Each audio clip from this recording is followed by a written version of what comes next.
No, income taxes are not illegal, but thousands of Americans genuinely believe they are. Some are in federal prison because of it, serving real time. Ever wonder how a conspiracy theory can sound legal enough to ruin your life? Today, I'll explain where the taxes are illegal myth comes from and what the actual law says. Courts have called these arguments gibberish. By the end, you'll understand the one constitutional sentence that started it all. You'll also see why people still end up behind bars for believing it. Here's the thing. Every year, thousands of people refuse to file taxes, not because they forgot, and not because they're lazy, because they genuinely believe the government has no legal right to collect income tax. They call themselves tax protesters, and some of them have websites. Some of them sell courses, and some are currently in federal prison. But here's what makes this whole thing wild. They're not making it up out of nowhere. There's a real legal argument buried in there, but it's just completely wrong. So where does this whole theory come from in the first place? Let's rewind to 1913, when the 16th Amendment was ratified. It says Congress has the power to collect taxes on income from whatever source derived. Seems pretty clear, right? 8 words. Taxes on income from whatever source derived. But tax protesters say, hold on, the amendment was never properly ratified. They claim not enough states approved it, or states sent documents with typos, or that Ohio wasn't technically a state yet when it voted. I'm not making this up. That last one is a real argument people use in court. The Ohio theory goes like this. Ohio didn't officially become a state until 1953 because of some paperwork issue, so its 1913 vote doesn't count. Never mind that Ohio had been functioning as a state for over a century. Never mind that it had senators and representatives and a governor. The logic is simple. Technicality equals loophole. One weird trick to never pay taxes again, right? But here's where it gets interesting. Courts have heard this argument hundreds of times, and every single time they've said the same thing. No. The 16th Amendment is valid and was properly ratified. Your creative reading of the law doesn't change that. In fact, judges got so tired of hearing it that they started calling these arguments frivolous. That's a legal term meaning, so bad, we're not even going to entertain this. Some courts have gone further and fined people for wasting the court's time. So that's argument number 1. The amendment isn't real. But wait, there's actually more to this. Argument number 2 is even weirder. Some tax protesters say income isn't actually income. Stay with me here because this gets strange. They claim the 16th Amendment only allows taxes on certain kinds of income, like corporate profits or investment gains, but not wages. The money you earn from your job? That's not income, they say. That's an exchange of labor for compensation. You're trading your time for money. No profit, no income, no tax. Think of it like this. You have a sandwich. I have $5. We trade. Did you make money? Tax protesters say no. You just exchanged one thing for another. The government sees that trade and says, you owe us a bite of that sandwich. And the protester says, but it's my sandwich. I traded for it fair and square. Sounds kind of reasonable, right? Here's the problem. The IRS and every court in the country say that's nonsense. Wages are income, and it doesn't matter if you want to call it an exchange. The law is clear. You work, you get paid. That payment is income, and income is taxable. The tax code even defines wages explicitly as income. There's no hidden loophole and no secret clause. It's written in plain English in Title 26 of the United States Code. Now, here's the part that makes this whole thing dangerous. Some of these people aren't just confused. They're convinced they're heroes. They think they've cracked the code and are standing up to a corrupt system. They're exposing the truth. And when the government comes after them, that's proof they're right. It's classic conspiracy thinking. Every piece of evidence against you becomes evidence for you. The judge says your argument is frivolous? That's because the judge is in on it. The IRS finds you, they're trying to silence you. You go to prison?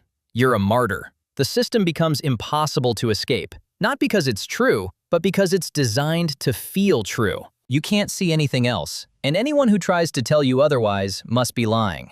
So let's talk about what actually happens when someone tries this. Meet Wesley Snipes. Yes, that Wesley Snipes. Blade, White Men Can't Jump.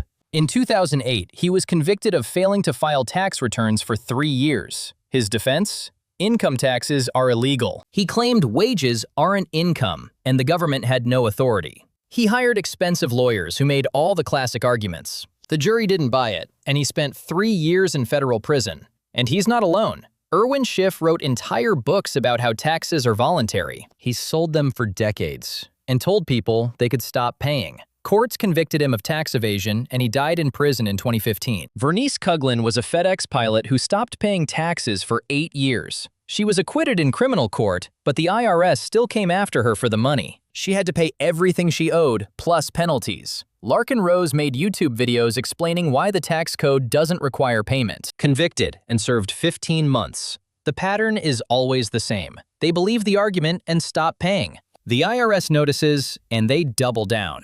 They hire lawyers or represent themselves. Then they lose. And then they either pay up or go to prison. There are no exceptions. There's no case where someone used these arguments and won. Not one. Here's something nobody talks about. The IRS doesn't actually want to prosecute most of these people. Criminal tax cases are expensive and time-consuming. The government would much rather you just pay what you owe. So they send letters and warnings and offer payment plans. They give you chances to fix it. It's only when someone refuses over and over that the criminal charges show up, or when they start convincing other people not to pay. Think of it like a library with overdue books. First, you get a reminder, then a fine, then a bigger fine. They don't call the cops until you're months overdue and ignoring all contact. The IRS works the same way. You get years of chances before anyone mentions prison.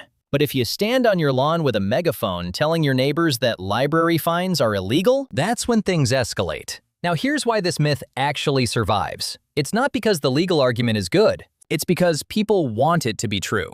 Nobody likes paying taxes. It's annoying, it's complicated. It feels like the government is just taking your money. So when someone comes along and says, actually, you don't have to do this, that's really appealing. And if they throw in some complicated legal language, if they quote Supreme Court cases out of context, if they sound confident and educated, it starts to sound legit. The complexity works in their favor. Most people don't read the actual tax code. Most people don't know constitutional law.